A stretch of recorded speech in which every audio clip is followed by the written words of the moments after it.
Chuck. Tingle. Chuck.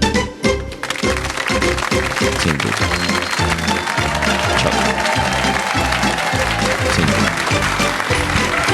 Chuck. Tingle. Hello, I'm Fiona Bruce, and welcome to the Chuck Tingle Book Club. Oh, yeah. Oh, cut my own throat, Dibbler, you 24/7 grind set motherfucker. Oh, hey, hi, how's it going? And welcome back to, no, we're not in Discworld. Where are we? Welcome back to the Chuck Tingle Book Club. It's been months, so Darren's forgotten how to do the fucking intro. Hello, howdy, and how do, true buckaroo. Welcome to the Chuck Tingle Book Club. Oh, yeah. Brought to you by the fine reprobates at the Pot Topic podcast. In our 16-part Patreon special, we are going to be eating 16 puds in one day. No. I need to look up. Cool. On this podcast, we have a quick look at one of the contemporary masterpieces of one Mr. Sensei Master Chuck Tingle, and then we examine it through the lens of the immortal science of love. As ever, I am Taz, your resident Chuckademic, and with me, I've got this guy. It's that way. Yes, I am Tom. I'm also here, and I like to give you a quick Tomnopsis.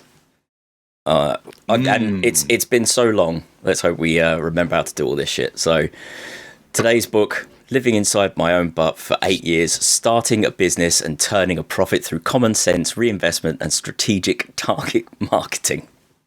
If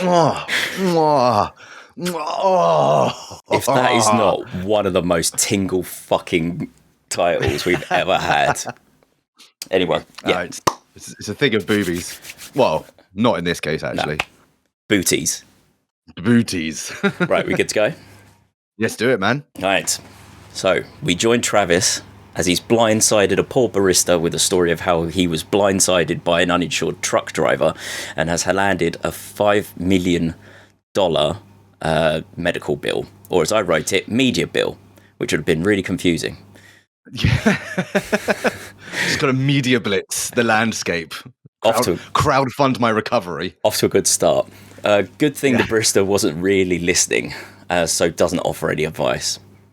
Job hunting is not going well either. Nothing pays fast enough or quick enough or enough.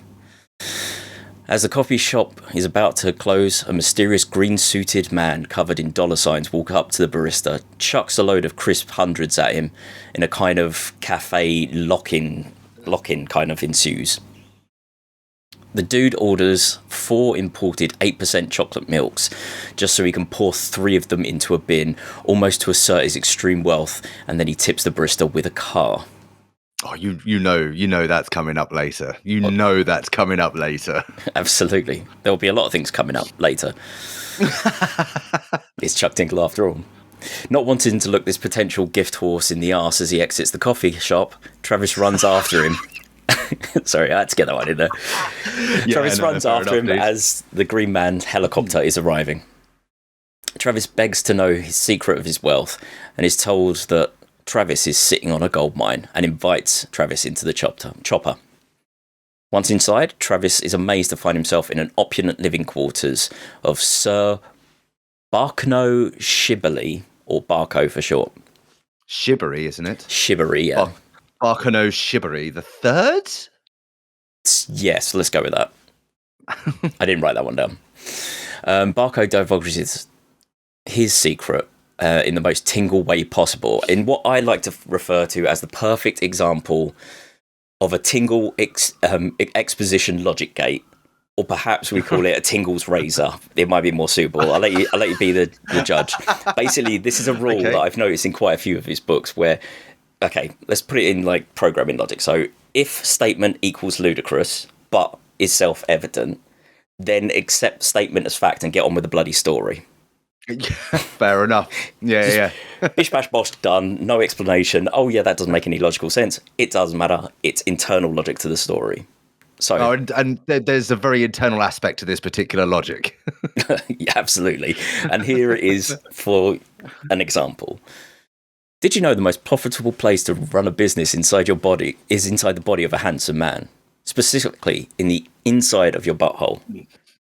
I didn't know that, and I don't know if I believe it. Then please explain all of this, pointing toward the opulence. Fair enough.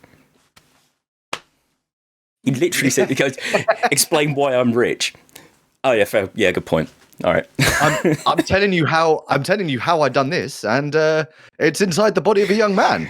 So there we go. That's what I like to call Tingle's razor or exposition logic gate. I love it. I love it. So Barco offers to help him and guarantees that he will start a business that will turn a reasonable profit through common sense reinvestment and strategic targeted marketing for 25% of the share of the profits. They start out on the ecosystem of Travis's anus. Let that one sink in. Barco explains while it might look fantastic on the outside, there's no telling what waits within the butt. Fortunately, Travis' arse is full of hills, valleys, lush green forests, and beautiful flowing rivers. This has not been my experience of my own butt, it must be said. Yeah. The horrors that ensue. I've got what a gay community likes to call speed bumps. Yeah. Good old hemorrhoids. So they invest in Travis's rolling green butt hills and build vineyards and utilize the natural beauty of this landscape to create residential developments for only the wealthiest of their clients. They title this region of Travis's butthole as Plobus Valley.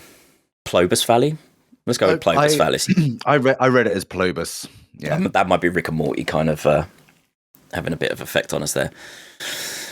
An attractive name that translates to place of sweet riches in the native tongue of the residents of his arse. Oh, actually, of his entire body, not just his arse, to be fair. Definitely no problems there. No notes. No notes, moving on. Fair enough. I'm rich. Many years go past while and the wine from the Plobus Valley becomes world-renowned. They invest in aerospace, build a UFL stadium and various other industries, and Travis is all of a sudden a billionaire. Thank you for believing in my arse, Travis tells Barco as they stroll through the forest of Travis Rectum. But then Barco tells Travis, thank yourself then. Something's off. I have to tell you something, Barco begins. Something that I've been keeping from you for a very, very long time. Barco, as it turns out, is just a figment of Travis's imagination. And we have another Tingle's razor moment where all of this just suddenly makes sense to Travis within 2 lines. Barco fades from existence and Travis kisses him. And as Travis declares his love for Barco, Barco is no more. Travis falls to his knees only to be startled by a voice behind him saying, I love you too. Yes, you guessed it, folks. This is obviously the physical manifestation of Travis's business ambition that swirls and dances in the air like a handsome cyclone of practical thought and common sense marketing. Yeah, of course. What else? I mean, yeah, exactly. What else? So I've just realised. What else? I've got to quickly turn down the soundboard before I deafen everyone. You know what's coming then, folks. I'm here, the physical manifestation of the business sense tells him, just not in the way you thought. I don't care, Travis tells him, trembling with arousal. I want you. Honestly, wasn't sure how we were going to get here in this story, guys. But welcome to the fucking pleasure zone, baby. We get here. Already on knees, beckoning, cock out, shaft massive, pointing at my face like a beautiful pink rocket of flesh that I swallow graciously. Head pumpy on business sense's knob with ball cradling for good measure. Held deep throat. Even I'm surprised by how well I take him, due to mainly the fact that I'm not at all gay. There's nothing gay about a man taking his own economic strategy in a hardcore deep throat, I remind myself. This may be the business of love, but it's still a business. If that's not one of the all-time top, like, self-affirmations born of pure desperation I've ever heard. Yeah, but don't worry. Wow. This is not going to hang around for very long. So hold that thought. Take me, I groan. Shove that big fat business cock up into my tight gay ass. Seems like Travis has changed his mind about the whole not gay thing pretty quickly. Throat and arse are clearly different. Maybe one swallow does not make a gay summer. Being bummed by one, however, does. Who'd have known? So anyway, back to the sex. Teasing of a taut sphincter, deep prostate stimulation, trembles and orgasmic pleasure. Harder, I scream, egging him on. Pound that ass harder with exponential growth. Exponential speed per slamming. Eyes roll back, reach down for the meat beat. Just a point. At that point, they pull out. Not yet. The manifestation takes Travis to see what they've built together over the last 8 years of careful investments, common sense business building practice. I can't talk now. I'm so fucking steamy after the sex scene. So they start, and yet something just, of course, happens. Maybe another razor moment. Yeah, so they start flying. All their clothes peel off as they ascend. Then they fly around Travis's anal valleys and then start fucking in midair. Oh, fuck, I cried. Do it. Pound me in the arse while we soar over the fruits of our strategic anal investment. I'm gonna come, I cry out. I'm gonna blow my load across this fucking city that we built together. I'm going to shower my seed across every strategic investment. Do it, my sentient business sense commands. You fucking earned it. Then the sentient business acumen is a cumin in Travis's arsehole. Accumulating? Acumen, I'm a cumin. Speculum to accumulate? You see what I tried. Yeah. I whiffed. So, Travis, will you marry me? Of course I will. That's it. So that's it. Cool. Well, all I can say is I still had no idea how they got to the sex scene, but they got to the sex scene, so I'm very happy. We got there. Hey, Tom, do you know what I love? What's that? It's that right from the get-go, I made a decision when we did this that anytime I would refer to the book during my analyses, that I would only ever refer to it by its full title and not pare it down at all. Like sometimes that's fun. Sometimes it's living inside my own butt for 8 years, starting a business and turning a profit through common sense reinvestment and strategic targeted marketing. An analysis. I have a feeling this is going to take a couple hours. Well, okay, Tom, you read your synopsis. We saw how this all shook out. Young man in big boy debt sees a Richie type person and asks how to be Richie type like him.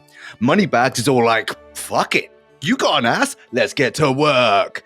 8 years of common sense reinvestment and strategic targeted marketing later, and our young man is a billionaire with an empire. That's when the Sponduli Spigots does his big reveal. He's been the physical manifestation of my business ambition the whole time.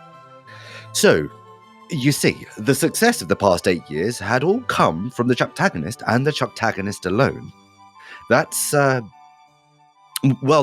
basically it, man.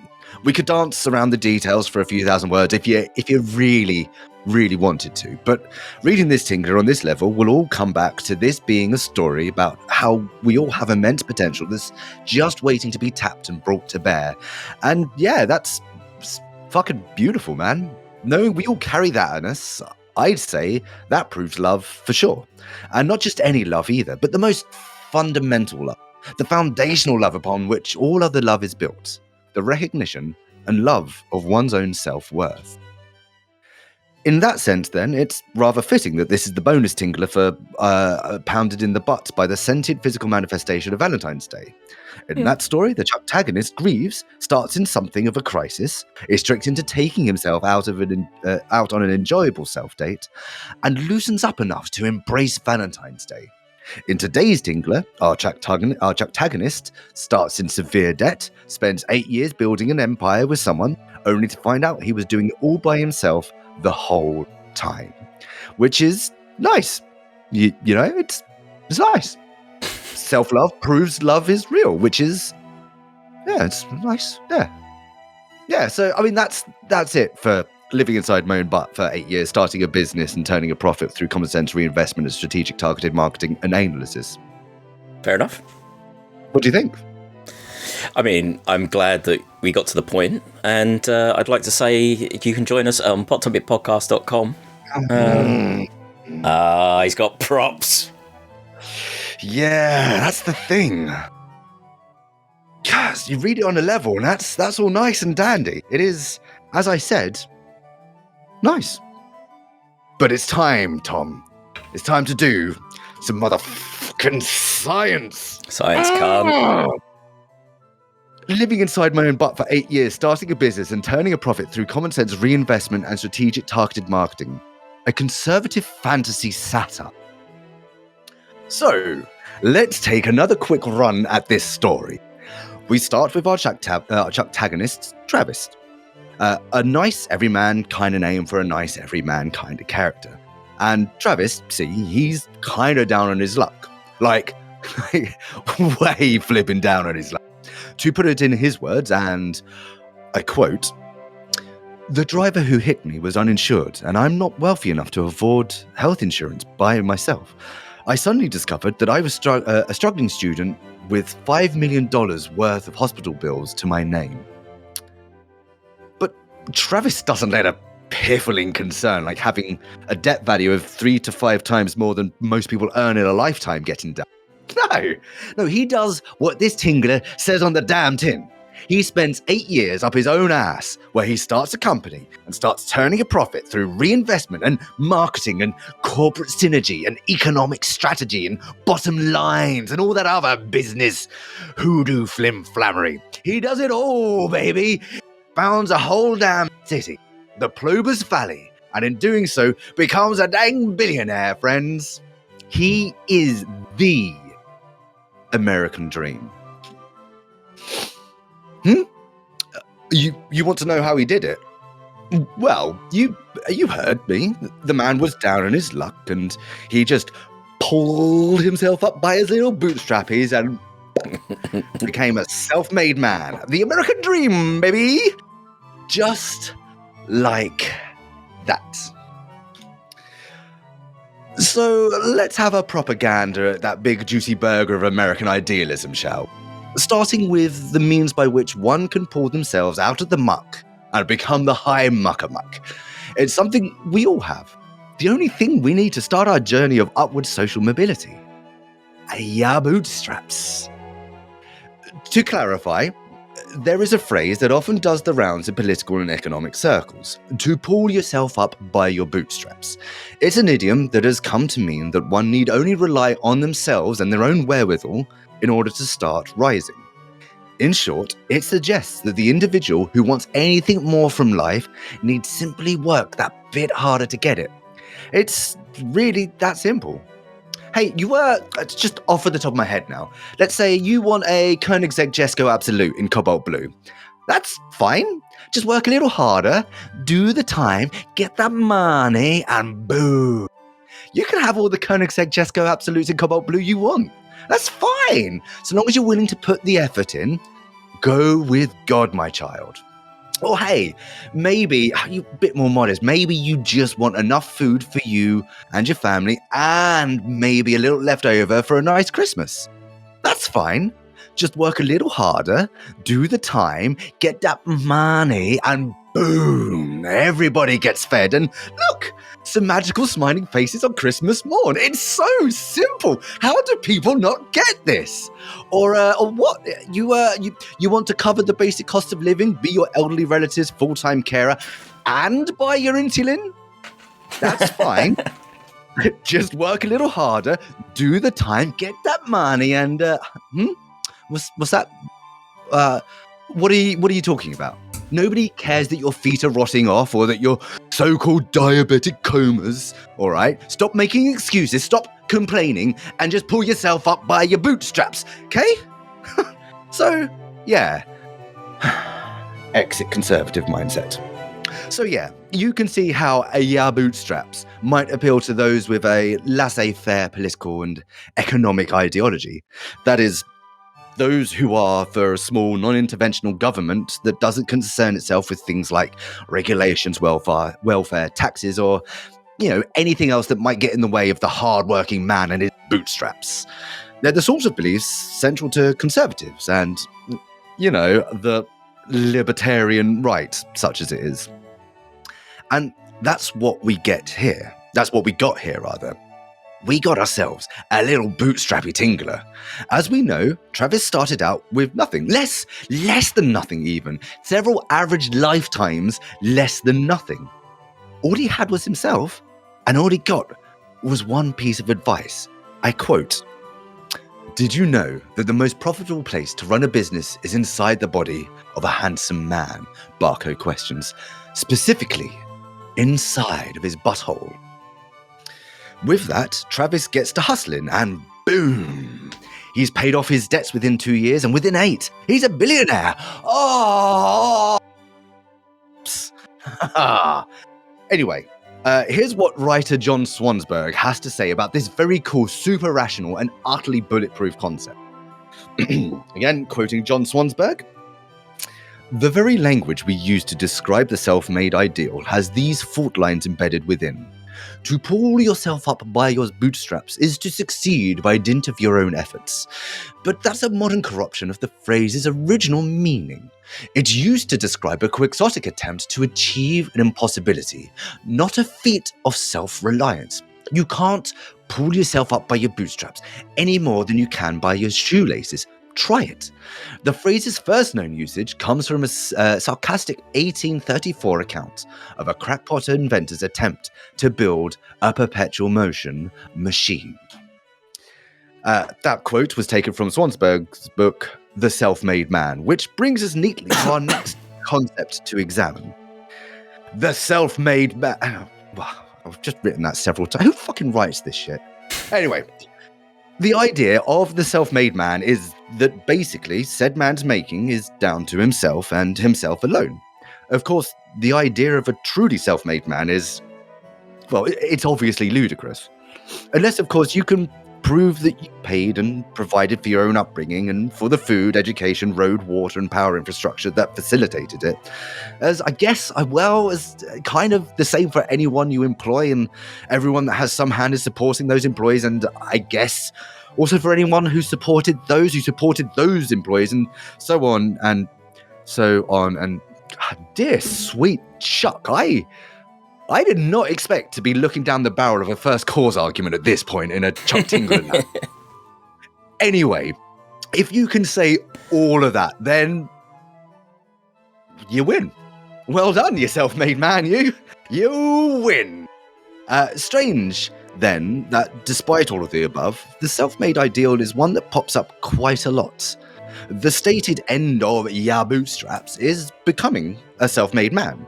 It's the final ideal of the conservative philosophy and central to the American dream as it stands today.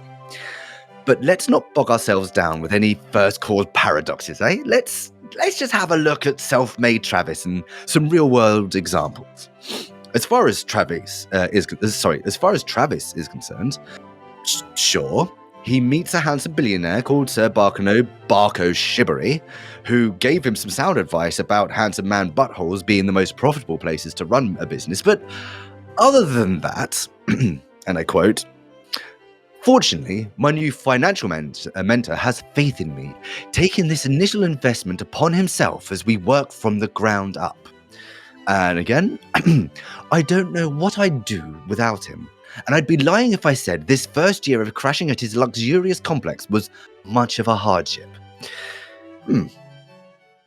Yeah, well, for a self-made man, Travis sure does seem to be getting something of a massive fucking head start. But hey, that's just in a Tingle, right? Real life's nothing like that. Let's just have a look at some of our timeline's greatest self-made stories, eh? Let's start with, well, there's Donald Trump, who once said, "It has not been easy for me. It has not been easy for me. I started off in Brooklyn. My father gave me a small loan of $1 million. Yeah, well, okay, well, fuck Trump. Am I right? Let's talk about someone people actually like and look up to. A real self-made go-getter. Let's say Elon Musk. The guy who helped develop a little website called Payoff. And from there, not even the sky is the limit, apparently.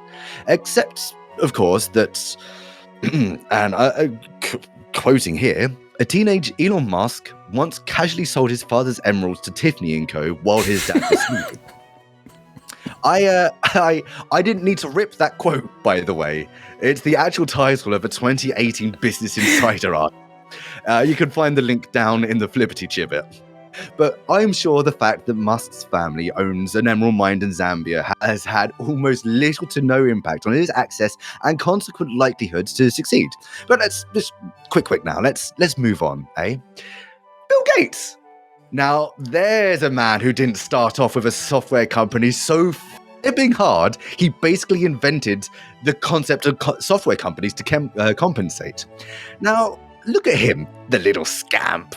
One of the richest men in the world with his very own multi-billion, non-profit, zero oversight, charitable foundation.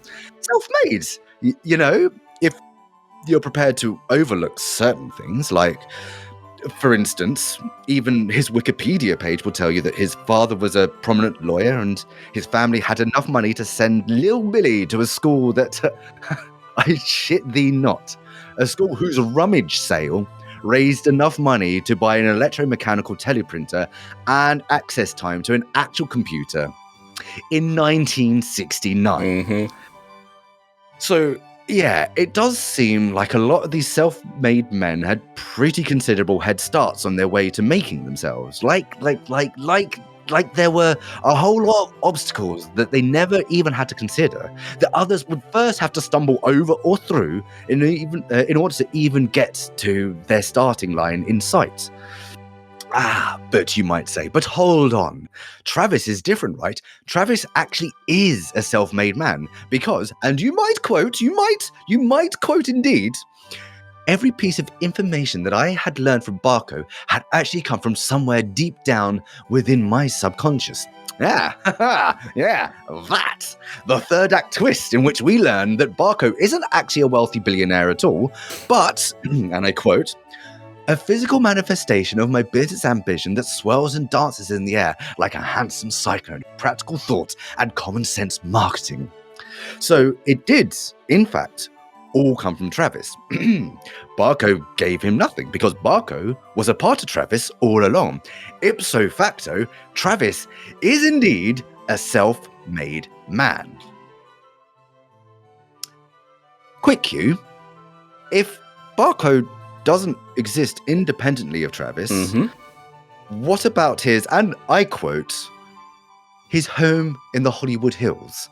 The one that Travis stayed at for the first year while he worked from the ground up. No, you know what? Fuck that. If Barco was part of Travis all along, where the fuck did Travis get his startup capital from? Yep.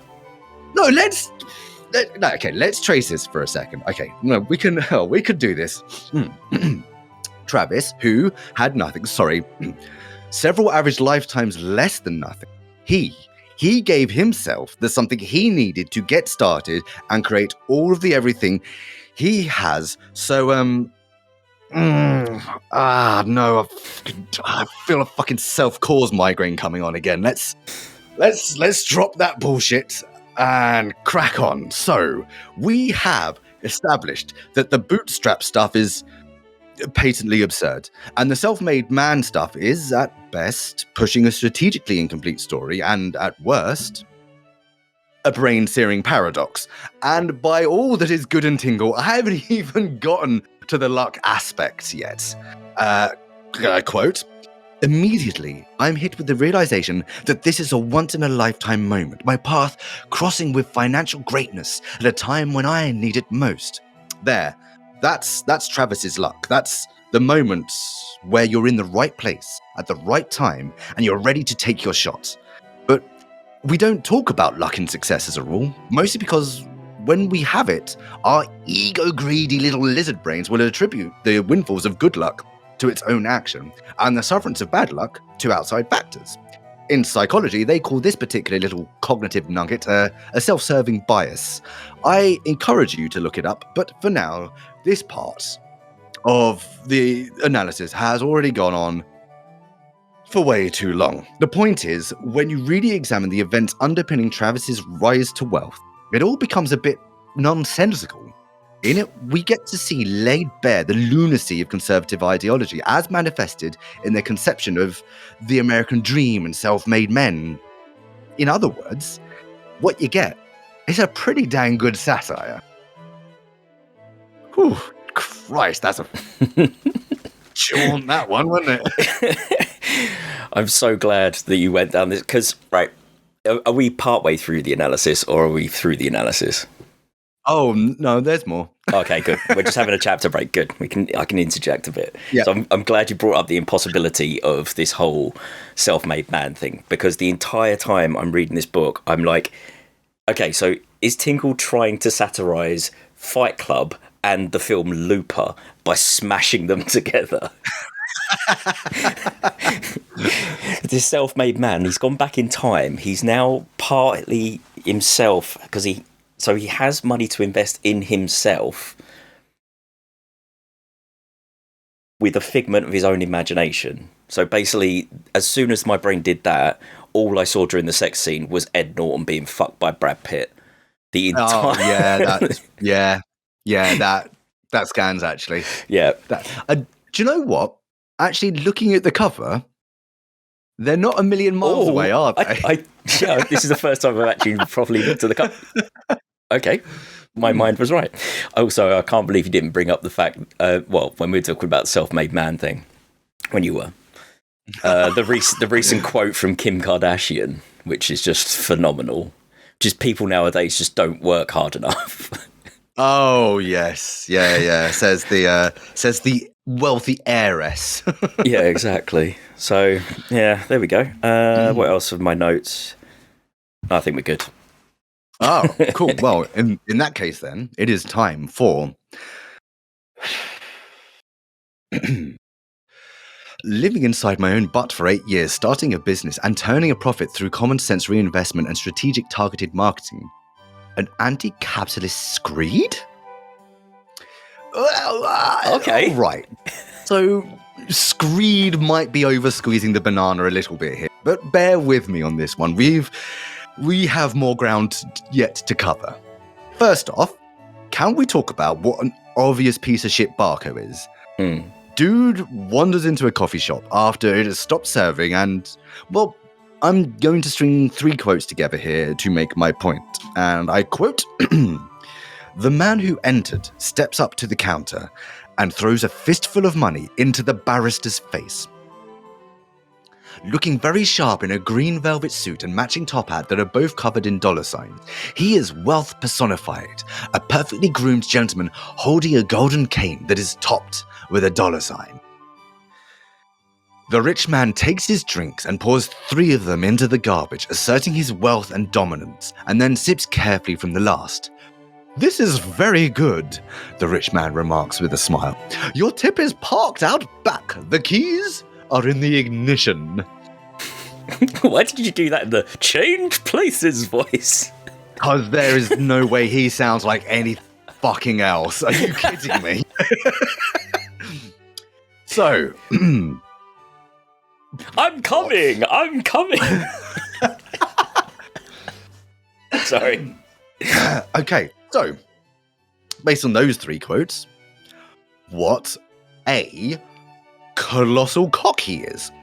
Our introduction to this beacon of fiscal virtue is 1.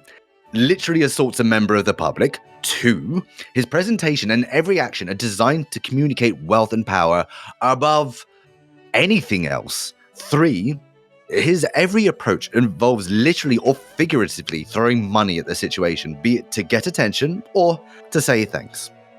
This guy is so warped by the power of his position that he's clearly forgotten how basic human interaction works. So what does it say about Travis then, that he looks at this outrageous display and thinks, I need to get me a bite of that Twinkie? As we know, Travis has almost nothing to lose at this point. Sorry. I know, it's such a dumb line. Such a dumb line.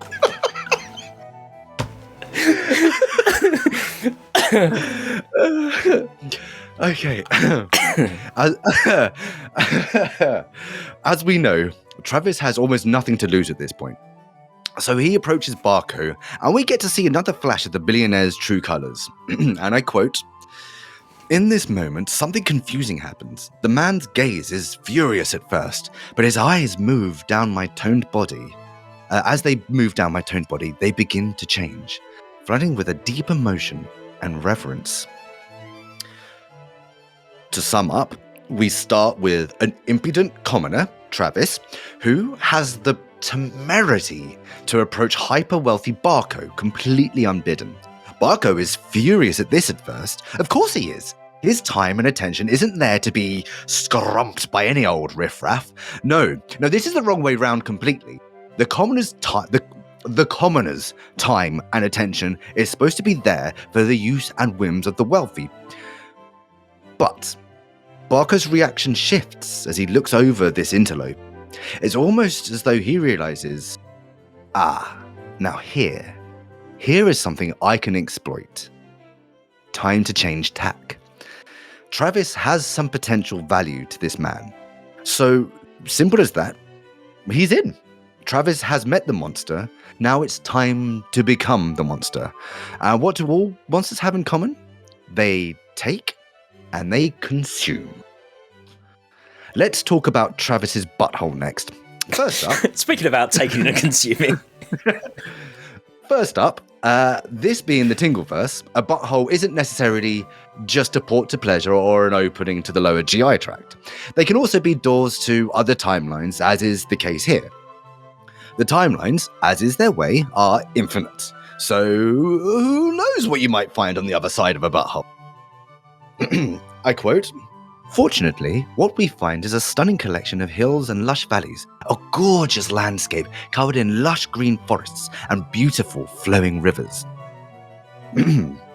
We are going to take the rolling green hills and turn them into vineyards.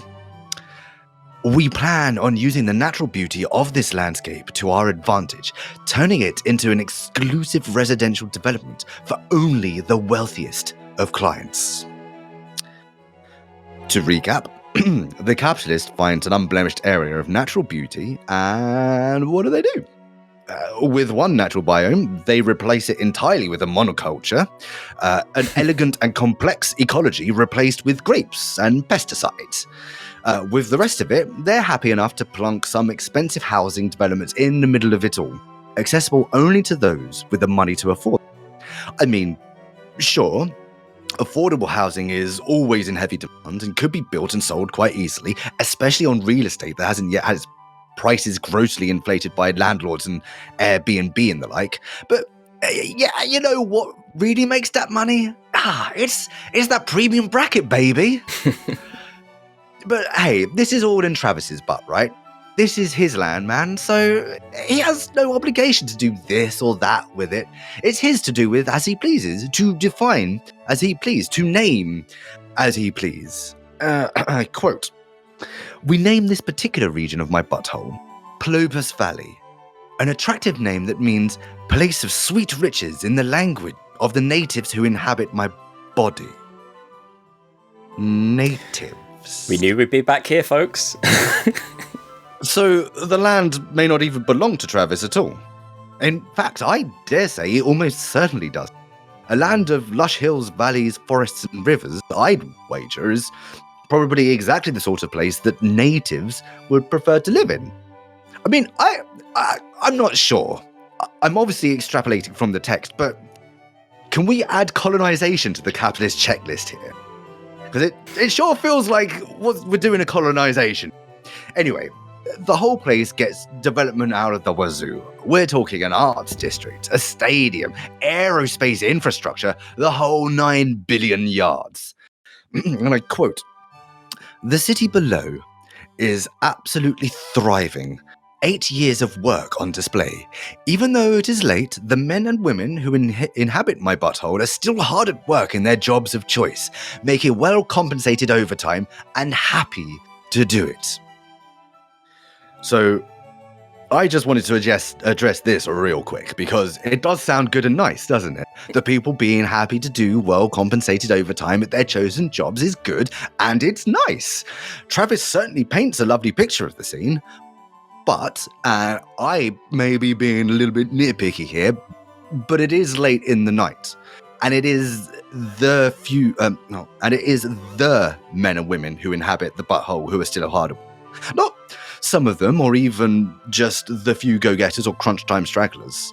Travis kind of makes it sound like it's all of the work across the city, which, I don't know, maybe sounds a scoosh toxic to me.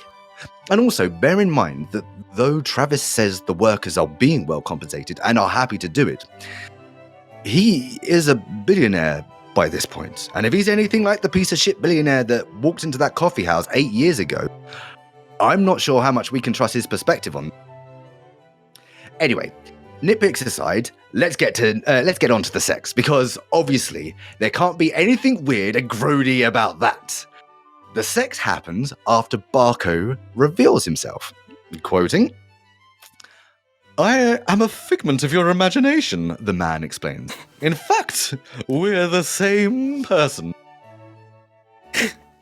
Does this mean that this whole episode has been one long and strangely lucrative mental break on Travis's behalf?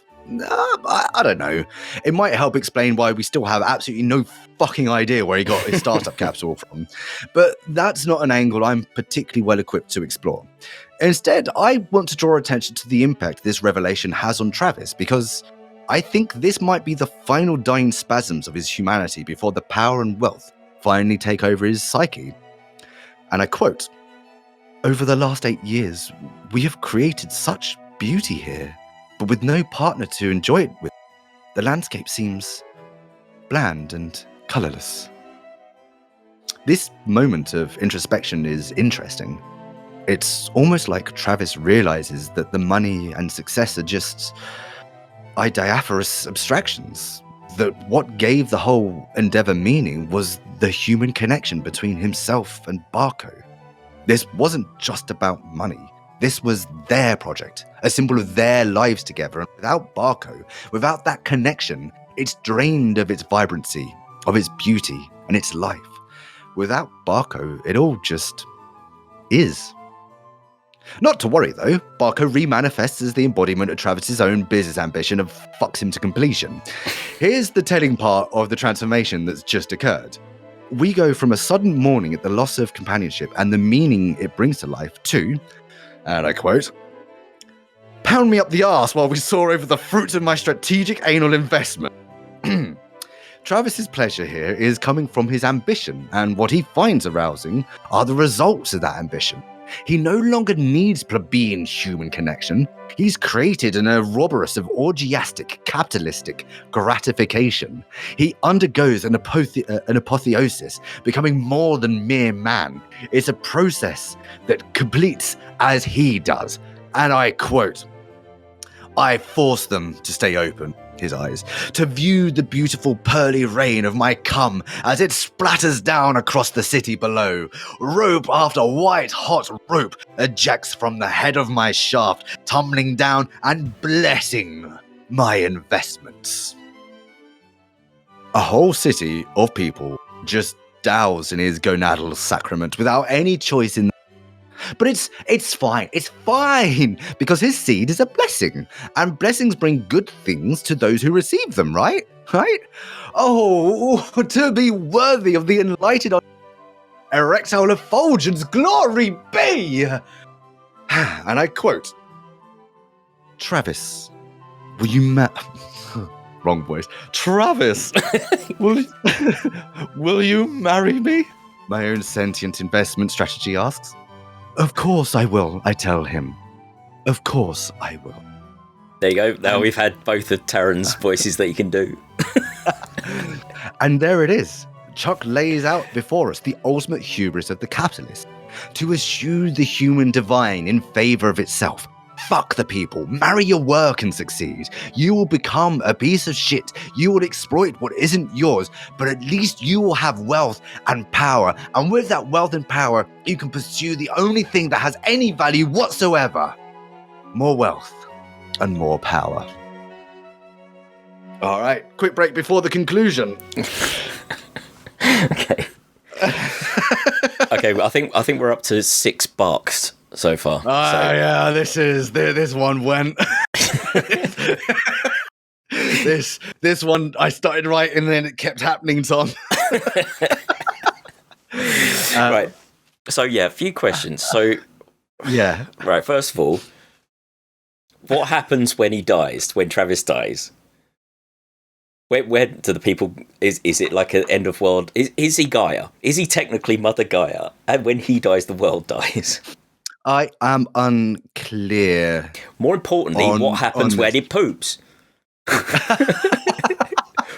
Why is there no giant cock in the sky when he's getting ass fucked? Is it Portal rules? Is it like Valve's Portal rule, the video game? With the... Go in one hole and then just suddenly appear out of another... Like... A vortex out of another hole. Why is there no giant cock? Sort of like a whoop. Why did they not drown in his cum? Bucko's cum. I'm so confused. So Tom, you remember your own theory at the top of this episode? Yeah, Tingle's razor. It's Tingle's razor. It makes sense because the actual. It makes sense because it do.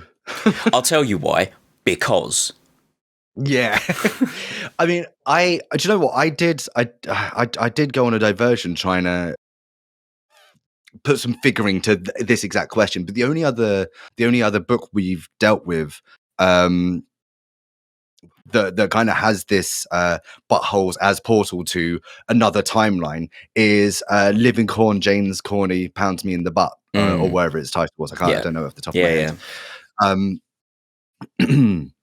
Which isn't I couldn't really glean enough from that. I like the idea we just got to razor it, man. Tingle's razor, it is both a portal to another timeline and because like the other question you didn't ask, dude, once they get inside his butthole and then Barco is fucking that butthole inside the butthole, like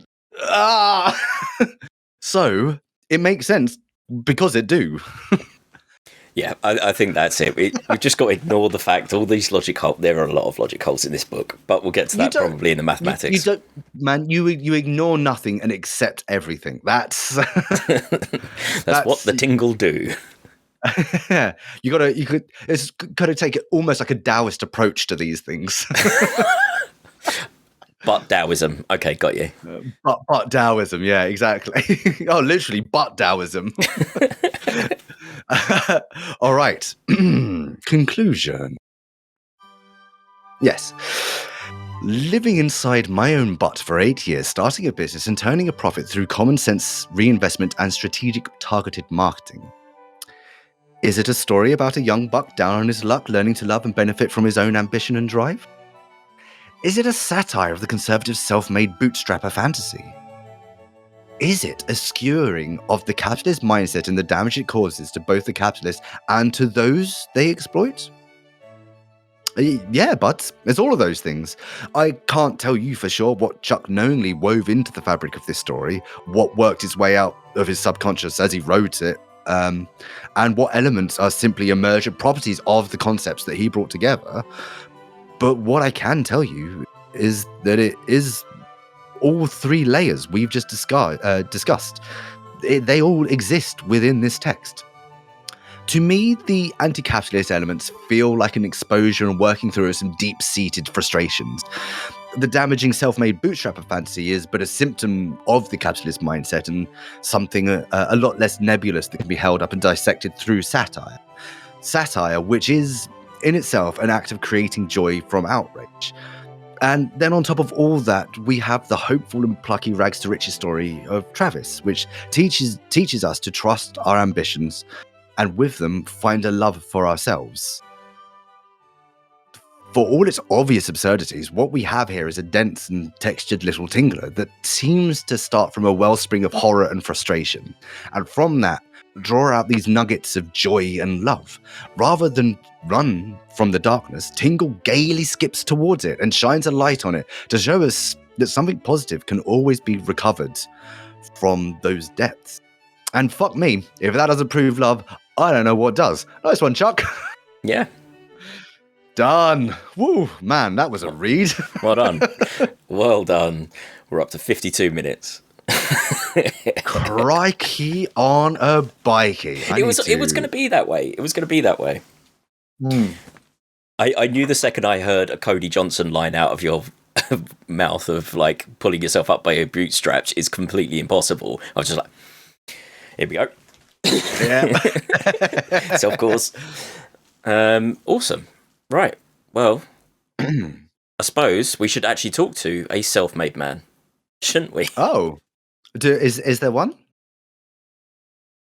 I used to be a vending machine. Now I am a robot. I am Tingletron 4000 book review scorebot. All scores are final. Hey girl, how you living? Been a while. Yes, right? Yeah, just a bit, yeah. So I hear you're something of a self-made lady.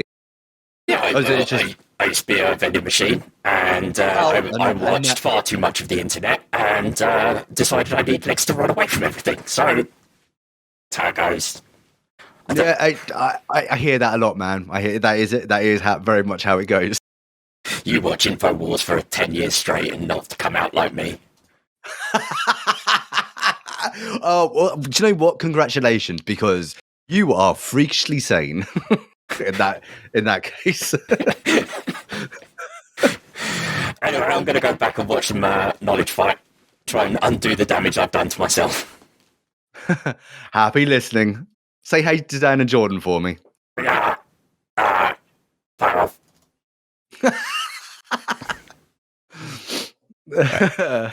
So I completely forgot Tingletron was a thing, but until like a minute before the end of that analysis, so I had to quickly open up. All right, so we have, so we've done our science. Now it's time for some mathematics, even. Ah, yes. So we must review this Tingler based on our GameSpot equivalents from back in the day. So looking at the Tingle, it's our cover art. Getting to the Tingle, it's the pacing. Giving you the Tingle, it's the sexiness. Saving you some Tingle, it's the recommendation value. And Tingle Tilt, the final review tilt. And that will give us an overall score, the forward score, out of 10. All previous scores are out of 5 to 3 decimal places. After all, this is maths. Nice and simple. I hope that was clear. Because we're not stopping. The car's rolling now, people. We're not stopping until we get there. Absolutely. So let's start at the beginning. So it's the cover art. I can't unsee Ed Norton and Brad Pitt, so I'm going to give this one a very high score. Yeah, dude. It's got to be said. Like, I don't think I would have scored this very highly at all. But until we made that connection. Yeah, it's kind of there now, isn't it? Yeah, 100%. Intentional or not, it's fucking there. So I'm going to give it an above average 3.124 out of 5. Yeah,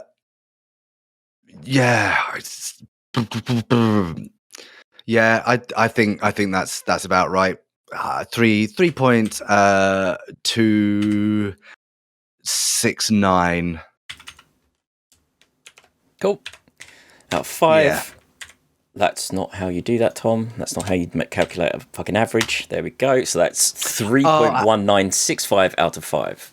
Hang on, I'm gonna. Sorry, I need to change that quickly. I've just realised that the dollar signs on his shirt kind of make it look kind of like he's a weed dude. So I'm going to change my score to 3.420. That is completely fair enough. And I think just so we can keep that joke rolling, we're just going to call it 3.420 out of 5. Perfect. Okay, there we go. So next up we need to scroll to the top of the page. We've done so many of these now, I keep forgetting to put the one we're scoring at the top. So I have to scroll back and forth. So getting to the Tingle, it's the pacing. Can't really fault it. I mean, it kind of goes. It's bish. Yeah, it's fucking bish bash bosh. It really is on this one. The setup is quick, and then you're in the cafe, and then fucking helicopter, and then in his ass. And then everything's been built, and then sex and marriage. It's just go, go, go. So yeah, that's it. It definitely doesn't hang around. It doesn't feel like it overstays its welcome at all. So I think I've got to give this one like a 4.7, 9. Okay. Yeah. Fair. The one thing that does sort of score it down for me is the fact that yes, the pacing was there and it was going bish bash bosh, but then I was constantly going, well, I was finding loophole logics, like how the fuck is this person the same person, and I was overthinking it, so I completely pulled myself out of the story half the time. So I'm gonna go just a 3 point. We've had 420, you might as well have 69.8. There we go. You just remember, next time we come up against one of these more absurd ones, dude, it's butt Taoism. You gotta treat this like a koan of love. Well, I pointed out, I had to point out Tingle's razor in this one, despite the fact we've seen it many times. I mean, and guess what? Giving that 3.69 done for the score, mate. We have 4.2045 out of 5. We could have done that if we tried. Oh wow. Right, so now we have getting you to the Tingle, the sexiness. I've got to say, very unsexy book. Not really. God, no. What? No. This one did not do it for me at all. Paint by numbers. It was get on the knees, take it all the way down the throat, cradle the balls, bit of pumpy, get on all fours. Onanistic, an onanistic fucking of one's an aspect of oneself, jizzing over a whole bunch of people who didn't ask for it, who you have power. I had to edit out a whole bit about some of the hashtag Me Too undertones in some of this book. What with spunking over the serfs? Yeah. The first bit is when Barco turns to Travis for the first time, is immediately angry, has a look at how hot he is, and then completely changes. It's like, it's gross. I don't like this at all. This is, but especially when it comes down to selling his ass, which is something we didn't really touch on. The whole, exactly, prostitution thing. Never mind. Which is fine. Like, sex work is work. But it's just the constant power imbalances, and I get it. I know some people that this is their stuff, whether it's domination or findom specifically. It's cool, but it wasn't doing it for me. It just not in the least. I'm going to score it 1.00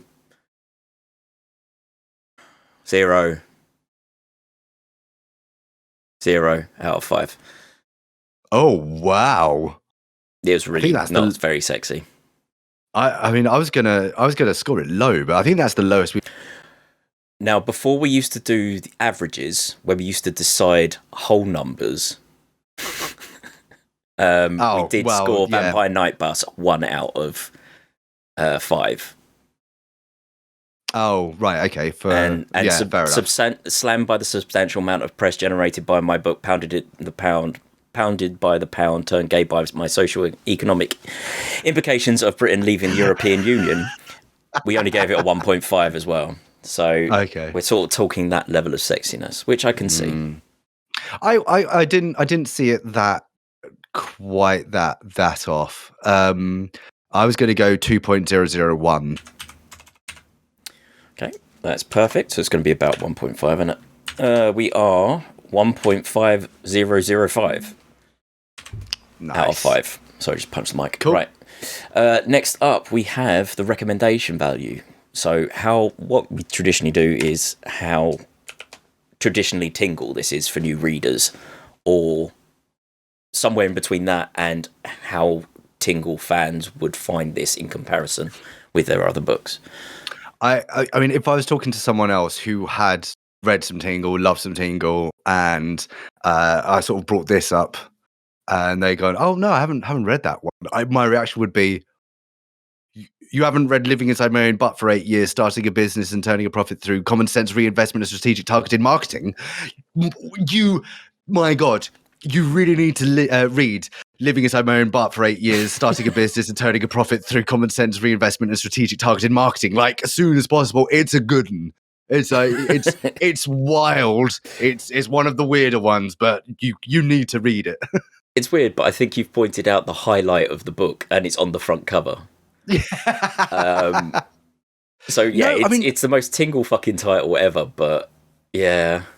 I genuinely think it is one of the more complex Tinglers that we've read anyway. I think there's a lot to recommend it. Would I recommend it to a first time reader?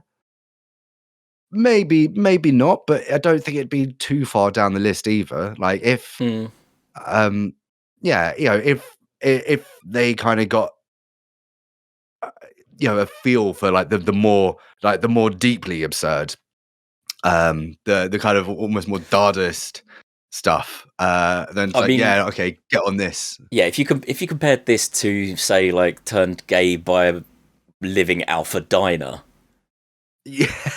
like I'm not sure I'd recommend it to a new reader over that, because that does that absurdist,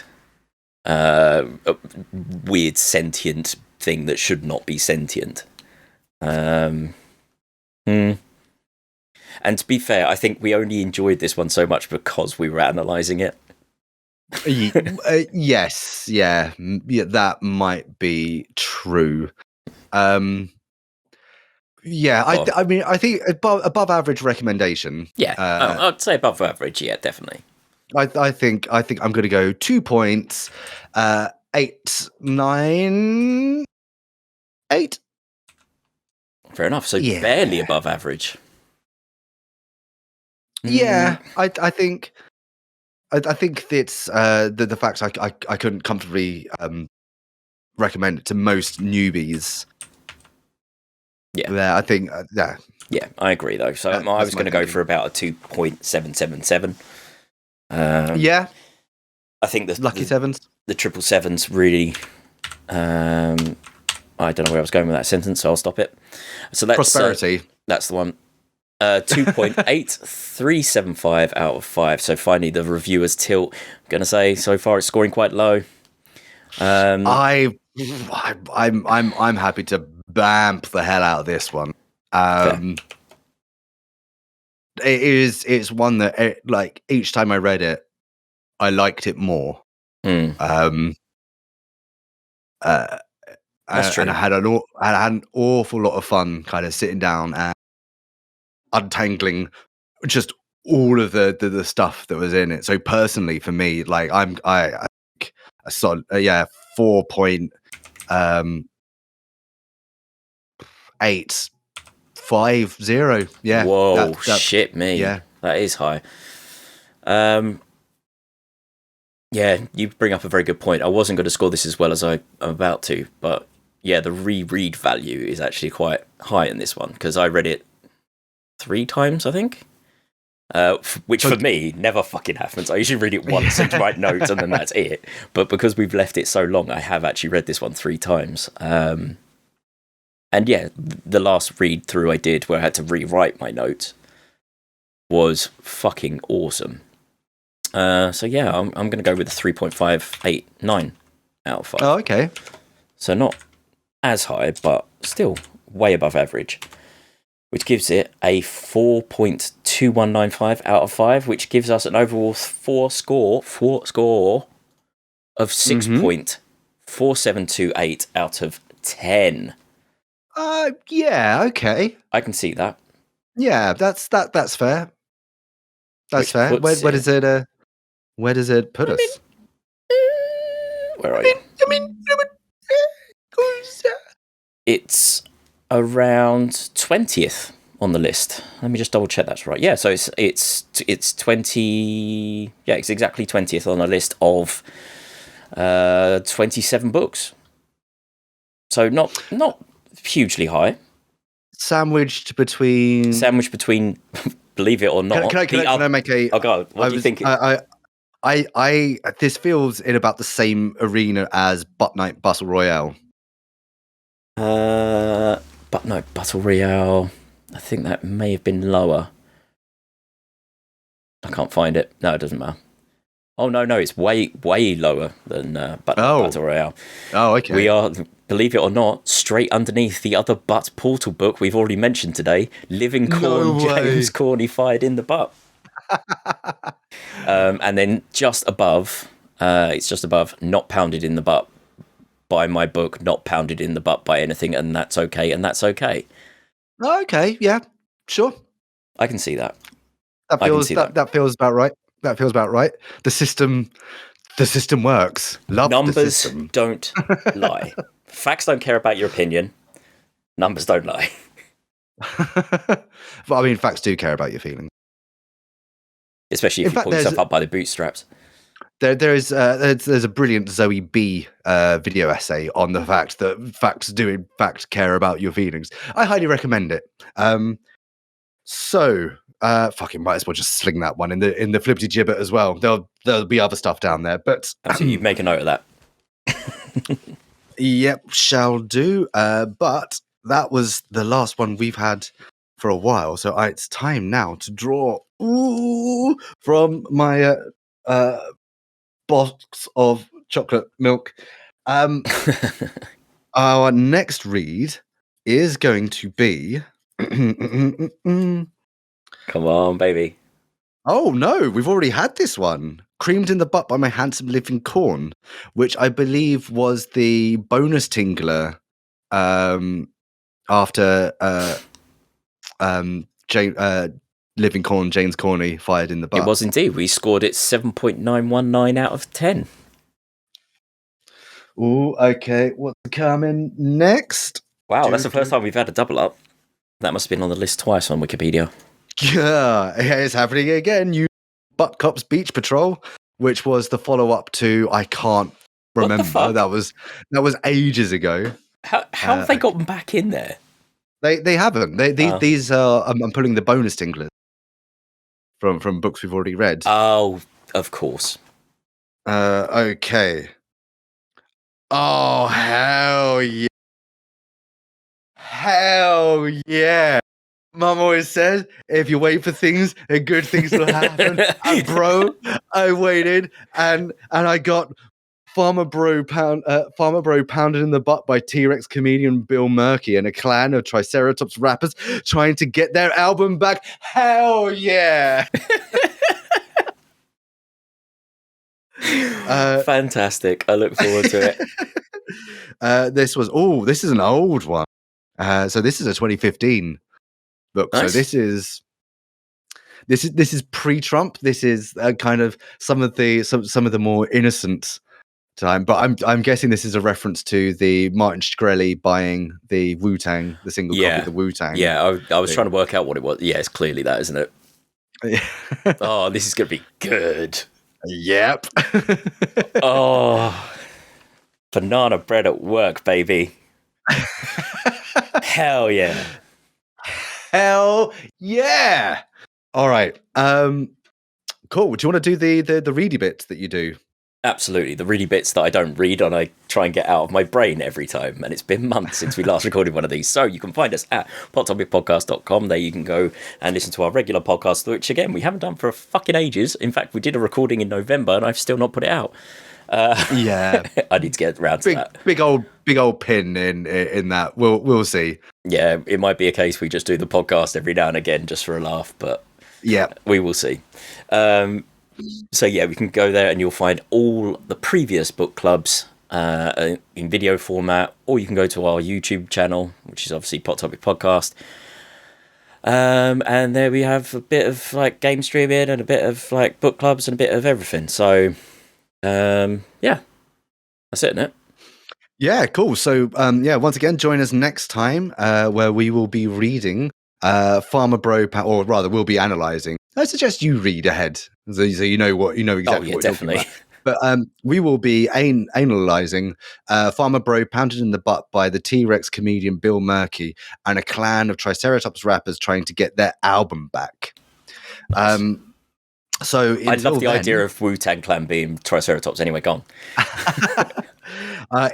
Until then, whatever your trots, whatever your way, just go forth into the timelines and prove that love is real. Wow, good night, folks. Dude, I got some fucking banana bread at work today, dude. Hell yeah. Oh yeah. My mom told me if I wait for things, like, good things will happen to me, dude. And fucking I waited for some things. Right, anyway, let's look loud.